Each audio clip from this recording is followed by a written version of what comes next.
हाल ही में भारतीय मनोरंजन उद्योग में एक नया विवाद छिड़ गया है, जिसमें मशहूर निर्माता एकता कपूर और उनकी मां शोभा कपूर का नाम शामिल है। मामला उस समय गरमाया जब उनके खिलाफ पॉक्सो एक्ट, जो कि protection of children from sexual offences के तहत शिकायत दर्ज की गई। क्या यह सिर्फ एक और हॉट टॉपिक है या फिर इसमें कहीं ज्यादा कुछ गहरा छिपा हुआ है?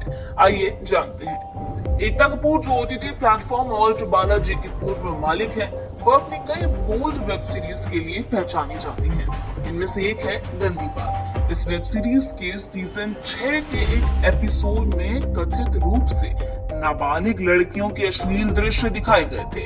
यही नहीं, इस एपिसोड में सिगरेट के विज्ञापनों का इस्तेमाल करते हुए महापुरुषों और संतों का अपमान करने का भी आरोप लगाया गया है। शिकायत में कहा गया है कि फरवरी 2021 से अप्रैल 2021 के बीच इस सीरीज को ऑल्ट बालाजी पर स्ट्रीम किया गया और इसके कई दृश्यों ने बच्चों के प्रति सुरक्षा कानूनों का उल्लंघन किया।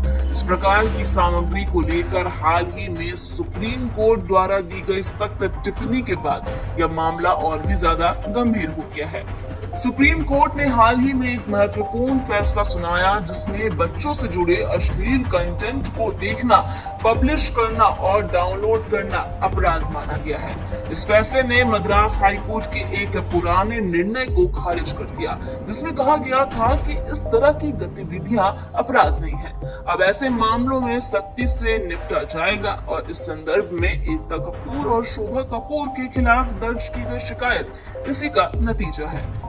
तो इस मामले पर बात करते हुए मीडिया विशेषज्ञों का कहना है कि यह सिर्फ एक साधारण शिकायत नहीं है, यह भारतीय समाज में बढ़ते अश्लील कंटेंट और बच्चों की सुरक्षा को लेकर गहरी चिंता का प्रतीक है।